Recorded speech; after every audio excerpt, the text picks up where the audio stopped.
부모님을 통해서 너는 있는 존재 자체 그대로 너무 사랑스러운 아이야, 예쁜 아이야, 자존감을 아주 탄탄하게 키워온 사람들은 외롭다라는 말을 잘 하지 않아요. 그런데 어릴 때 이 애착관계가 잘 형성되지 못하고 기질적으로 불안도가 높은 사람들일수록 혼자 있는 시간을 못 견디는 사람들이 사실 많습니다. 그리고 관계 중독에 빠질 확률은 상당히 높습니다. 사람을 통해서 그 불안을 해소하고 싶고 사람을 통해서 자꾸 이 외로움이 없어질 수 있다라고 오해하는 거죠. 그래서 여러분,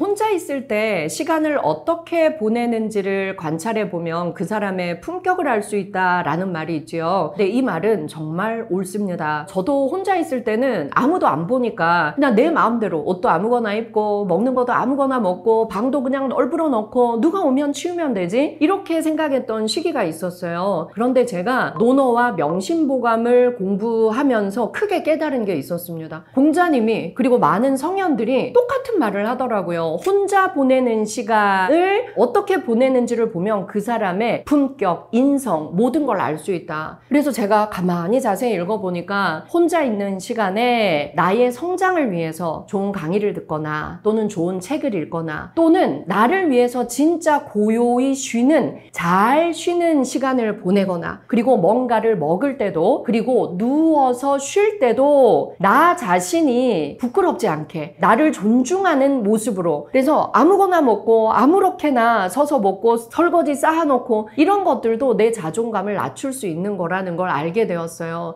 혼자 있는 시간을 못 견디는 사람들이 사실 많습니다. 이런 사람들은 사실 기질적으로도 불안이 높은 사람이에요. 어릴 때 부모님과의 애착관계가 잘 형성되었던 사람 그리고 부모님을 통해서 너는 있는 존재 자체 그대로 너무 사랑스러운 아이야, 예쁜 아이야 이런 말들을 많이 들으면서 자존감을 아주 탄탄하게 키워온 사람들은 혼자 노는 게 훨씬 즐겁다고 말합니다. 그리고 외롭다라는 말을 잘 하지 않아요. 그런데 어릴 때 이 애착관계가 잘 형성되지 못하고 기질적으로 불안도가 높은 사람들일수록 관계 중독에 빠질 확률은 상당히 높습니다. 사람을 통해서 그 불안을 해소하고 싶고 사람을 통해서 자꾸 이 외로움이 없어질 수 있다라고 오해하는 거죠. 사실 이건 굉장히 슬프고 아픈 마음이에요. 하지만 우리는 만 18세부터 나의 양육자가 누구죠? 나 자신입니다. 만 18세부터는 누군가 나를 양육해서 그렇게 나의 자존감을 채우고 나의 그런 불안을 잠재워 줄 수 없습니다. 내가 나의 좋은 친구가 되어서 나에게 좋은 조언을 해주고 나의 마음을 성장시켜야 합니다. 이 책에서도 이렇게 말합니다. 스스로에게 좋은 친구가 되어라. 혼자 있는 시간을 즐길 수 있는 사람이 되어야 한다. 자기 자신과 함께 있으면서도 지루하지 않은 삶을 살아야 한다. 혼자 있는 시간이 혼자의 시간이 아니라 누구와 함께 있다고요? 자기 자신과 함께 있다고요. 그래서 지루하지 않는 삶을 살아야 한다. 지루하다는 건요, 나의 성장의 시간을 하나도 쓰고 있지 않다는 증거입니다. 지루하다는 건 심심하다는 거잖아요. 우리는 어릴 때 심심하면 친구랑 놀고 싶었어요. 성인이 된 우리는 지루하면 누구랑 놀아야 돼요? 나 자신과 놀면서 내가 나의 양육자가 되어야 합니다. 그래서 여기서 이렇게 말해요. 무의미한 하루하루를 흘려보내지 말라. 이미 알고 있는 것들만 곱씹으며 시간을 보내지 말라. 자, 그러려면 뭐예요? 새로운 걸 습득하고 배우는 시간을 혼자 보내야 한다라고 여기서도 강조합니다. 자, 두 가지를 제시합니다. 책과 사람을 통해서 새로운 생각을 받아들여라. 자, 좋은 책 속에 좋은 멘토 있죠. 그리고 내 주변에 진짜 좋은 멘토를 만나서 내가 모르는 걸 배워야 하고 좋은 책을 추천받아야 합니다. 그래서 좋은 책 속에서 좋은 멘토를 만나시고요. 또 방송 속에 여러분 저 같은 사람도 멘토가 될 수 있다면 너무나 감사한 일입니다. 이런 사람들 통해서도 한 가지라도 오늘 하루 배웠다면 지루하지 않은 하루, 외롭지 않은 하루를 보낸 거죠. 그래서 하루에 한 편 책과 삶 속에서 책 이야기 여러분 들으십시오. 나는 오늘 외롭지 않은 의미 있는 하루를 보낸 겁니다. 같은 생각만 반복하다 보면 결국 단조롭고 경직된 사람이 될 것입니다. 또 나와 생각이 맞지 않는 사람 무조건 배척하게 될 거예요. 그러면 나와 비슷한 수준의 사람들과 평생을 살아가는 겁니다. 함께 성장하지 못하는 거죠. 가장 지루한 존재는 누구인지 아십니까? 가장 지루한 존재는 결국 자기 자신입니다. 성장하지 않고 공부하지 않는 자기 자신이라는 거죠. 특히 스스로의 마음과 양심 앞에서 부끄러울 때는 더더욱 그렇습니다. 말합니다. 여러분, 타인에게 도덕적인 사람, 양심을 지키는 사람 되려고 우리가 애쓰잖아요. 제일 중요한 건 나 자신의 마음과 양심 앞에 부끄러움이 없는 사람이 되는 겁니다. 혼자 있을 때 가만히 생각해 보는 거예요. 내가 사회에 이로운 사람인가? 내가 해끼치는 사람은 아닌가? 내가 거짓말하는 사람은 아닌가? 혼자 있을 때 고요히 자기 자신을 평가해 봐야 합니다. 내가 요즘 좀 그랬던 것 같아 라는 생각이 든다면 반성하고 책 읽고 공부하면서 나의 내면을 수양해 나가면 됩니다. 근데 혼자 있을 때 이런 질문을 던져보고 나는 거짓말하지 않아. 나는 부끄러운 삶을 살지 않았어. 타인에게 해끼치지 않은 것 같아. 이 순간은 아주 중요한 순간입니다. 나 진짜 잘 살아왔구나. 너는 정말 좋은 사람이구나. 나 자신을 칭찬하고 자존감이 업그레이드 되는 시간인 거죠. 그래서 혼자 있는 시간은 외로운 시간이 아닙니다. 내가 나를 양육하고 꽤 괜찮은 나 자신과 함께 있는 시간이다 라고 이 책의 저자는 말하고 있습니다. 그래서 제가 이거 밑줄 치고 별표 친 부분이라 읽어드리고 싶어요. 스스로에게 친절한 친구가 되어야 하지만 동시에 가장 정직하고 냉정한 조언자가 되어야 한다. 앞에서 말한 그거예요. 자기 평가를 냉정하게 해보는 거죠. 무조건 나에게 관대한 친구가 되라는 게 아닙니다. 나 스스로 나에게 정직한 조언자, 이런 친구도 되라는 거예요. 다른 사람에게 관대할 수 있다면 자기 자신에게도 좀 너그럽자. 그래서 지나치게 자기 평가하고 너는 안 되는 인간이야,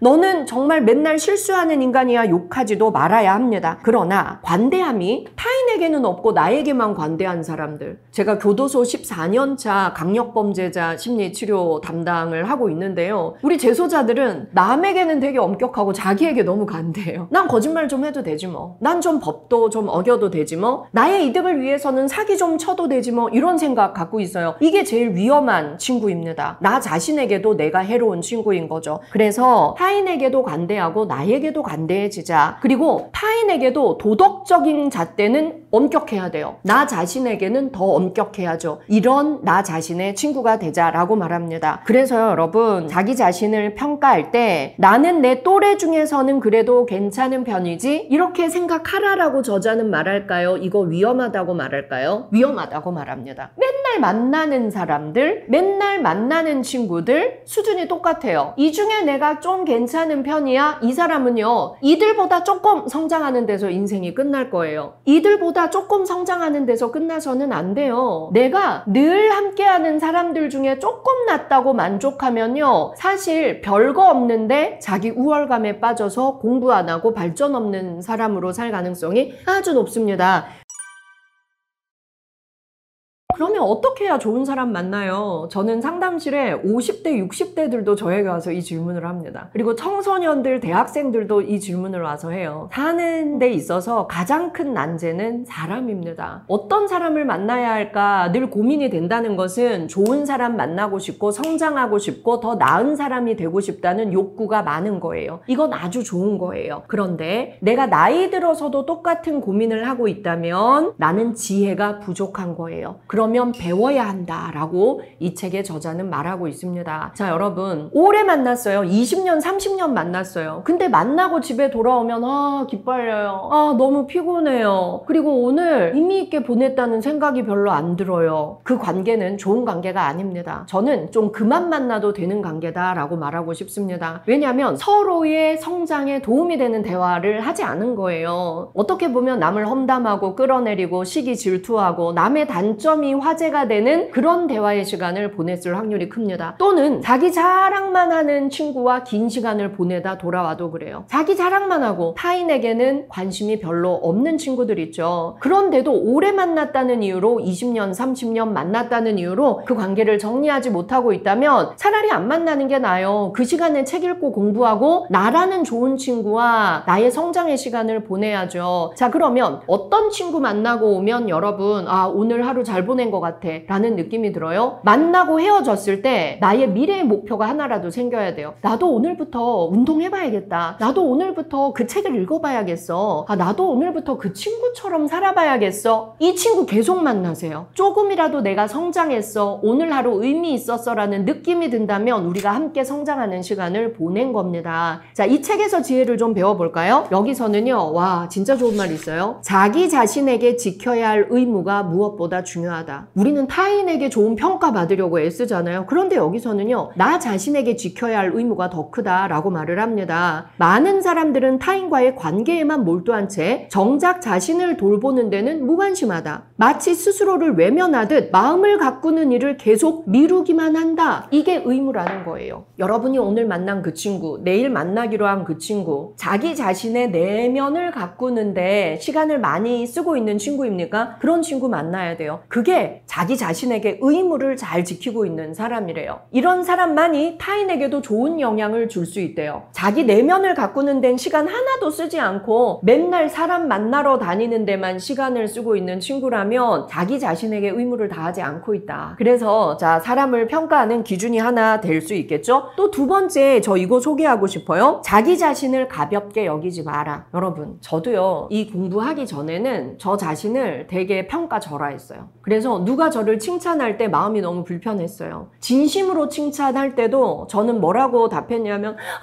아니에요. 저 그런 사람 아니에요. 누가 저한테 살 빠졌네, 좀 예뻐졌다 이럴 때도 아니에요. 진짜 알고 보면 뚱뚱해요. 끊임없이 저를 평가절하하고 그리고 끊임없이 저를 가볍게 여겼던 것 같아요. 여러분, 이런 사람들은 타인에게도 평가절하하고 타인도 가볍게 여길 수 있다라고 저자는 말합니다. 자기 자신을 존중할 줄 모르는 사람은 타인도 존중할 줄 모른다. 저는 한 10년 된 것 같아요. 한 10년 전부터는 감사일기, 칭찬일기 쓰면서 저의 장점 발견하고 저를 가볍게 여기지 않으려고 무척 노력했습니다. 그러니까 얻은 이득이 뭐였냐면 타인의 단점보다 장점이 먼저 보여요. 그리고 타인에게 뭔가 저 사람은 왜 저러지? 라는 마음이 들었을 때도 뭔가 이유가 있을 거야. 그럴 수밖에 없는 사정이 있을 거야. 라는 긍정적인 관점이 생기더라고요. 그래서 나 자신을 가볍게 여기지 않아야 합니다. 나도 그래야 되고 그런 사람을 우리는 만나야 합니다. 결국 끝까지 곁을 지켜줄 사람도 오직 나 자신이라는 것도 잊지 마라 라고 말을 합니다. 그래서요, 나 또한 이렇게 나 자신을 신뢰해야 되고 내가 만나는 사람들도 한번 가만히 보세요. 자기 자신을 신뢰하고 존중하는 사람인가? 보라는 거죠. 그런데 이 두 가지에 다 해당되면 이건 정말 별로인 거예요. 자기 자신에 대해서도 계속 평가절하하고 자기 자신을 계속 질책하고 타인에 대해서도 계속 단점 발견하고 그 사람도 알고 보면 별로야. 최악의 인간인 겁니다.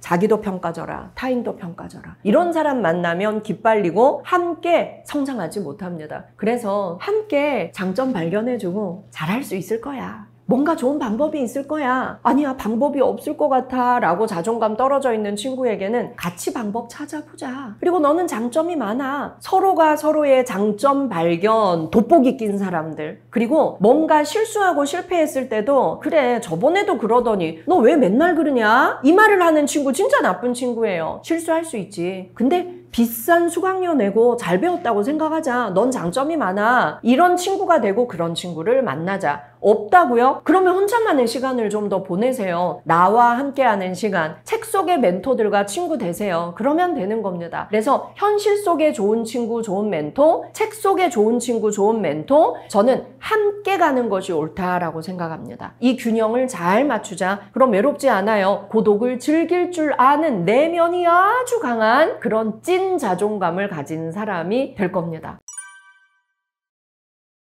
우리가 살면서 가장 큰 고통을 경험할 때가 언제냐면 사람에 대한 두려움이 생길 때입니다. 이 사람에 대한 두려움이 생기면요, 아무 일도 못하게 됩니다. 내가 잘하던 일도 못하게 되고요, 미래의 문을 열지 못합니다. 내가 성장하기 위해서 뭔가를 공부해야지, 누구를 만나야지 했던 것들 다 두려워서 못하는 거예요. 그래서 사람에 대한 두려움이 생겨서 인생이 정지되는 사람 저 굉장히 많이 봤어요. 그리고 직장을 그만두는 사람, 그리고 하던 강의를 그만두는 사람, 그리고 책 잘 쓰던 사람이 절필하는 사람도 봤어요. 근데 많은 사람이 나를 질책한 게 아니라 한두 명이 나를 아주 강력하게 오해하고 시기하고 질투하고 비난하고 소문 퍼뜨린 건데 그 사람의 말에 내 인생의 발목이 꺾여버리는 사람들을 저는 많이 만났어요. 상담실에 와서 통곡합니다. 제가 강의하고 책 쓰고 사람들을 만나고 상담하면서 저를 미워하는 사람, 욕하는 사람, 모함하는 사람, 오해하는 사람, 완전 거짓말로 헛소문을 내는 사람 저도 골고루 다 만나본 것 같아요. 그런데 그때마다 무너지면 나의 현재도 잃고 미래도 잃는 거예요. 누군가는 또 제 책을 읽고 그리고 제가 번역한 책을 읽고 제 방송을 보고 위로와 희망을 얻는 분들이 계실 거잖아요. 저도 그렇게 악플에 시달리고 그런 헛소문에 시달릴 때는 나 다 안 해. 이제 책 안 써. 이제 번역도 안 해. 강의도 안 할 거야. 이런 마음이 며칠은 들어요. 그런데 그럴 때마다 제가 책에서 만난 이 성현들이 아니야. 네가 가던 길을 계속 가. 하던 공부를 계속해. 그리고 네 강의에서 네 책에서 위로를 얻고 지혜를 얻는 사람도 많아. 그 사람들이 얻을 기회를 뺏지 마. 하던 거 그냥 계속해. 대응하지도 말고 그냥 네가 하던 일을 묵묵히 계속해. 그러면 너의 진심을 알아주는 사람이 더 많아. 제 옆 사람들이 말해주지 않았어요. 책 속에 있는 분들이 말해줬어요. 그러면 소리내어 읽어요. 소리내어 읽으면서 다시 정신을 차립니다. 그러면서 가요. 그럼 제가 또 성장하더라고요. 실수와 실패를 통해서 더 많이 배우는 것 같아요. 근데 과거에 내가 사람에 대한 큰 상처를 입었다고 해서 나를 욕하는 사람, 비난하는 사람 때문에 마음을 다쳤다고 해서 인간관계 안 해. 집에만 있을 거야. 사람이 무서워 이러면 나는 과거에 갇혀 사는 사람이 되는 거예요. 우리는 과거의 실수와 실패 속에서 상처 속에서 의미를 발견하고 의미 있게 저장하고 그래 잘 배웠다. 많이 배웠다. 그 사람 통해서 더 조심하는 법을 배웠어. 과거의 실수와 실패와 상처를 의미 있게 저장할 때 오늘 나는 쑥 성장하는 거예요. 그럼 미래의 나는 또 더 성장해 있겠죠. 그런 사람을 미리 알아보고 피할 방법 없나요? 라고 물어봅니다. 저도 알고 싶어요. 미리 알고 피할 수 있다면 성경에 나오는 예수님도 그 많은 고난을 다 피해갈 수 있었겠죠. 그 많은 고전에 나오는 성인들도 그 많은 고통과 시련을 겪지 않았겠죠. 독일에서는 거의 교과서라고 불리는 250년째 인간관계 고민되면 이 책 읽어 라고 하거든요. 근데 이 사람이 이 책을 어떻게 쓴 줄 아십니까? 나는 인간관계가 너무 미숙했어. 그리고 나를 욕하고 시기하고 질투하고 끌어내리고 왕따시키는 사람 너무 많이 만났어. 그리고 나 또한 인간관계에서 너무 많이 실수했어. 나도 사람이 너무 무서웠어. 그래서 혼자 있었던 시간도 길어. 그런데 그 시간을 통해서 내가 이걸 깨달았어. 그 경험을 통해서 이 책을 쓸 수 있었던 거거든요. 그래서 여러분, 미리 알고 예방할 방법은 없습니다. 그런데 좀 줄일 수는 있어요. 확률을. 내가 아주 나쁜 사람, 내 인생에 해가 될 사람을 만날 그 확률을 조금 줄일 수 있는 방법은 나보다 먼저 이 경험을, 인간관계의 실패와 실수를 너무 많이 했던 사람들이 이렇게 해보니까 좀 도움이 됐어. 내가 과거에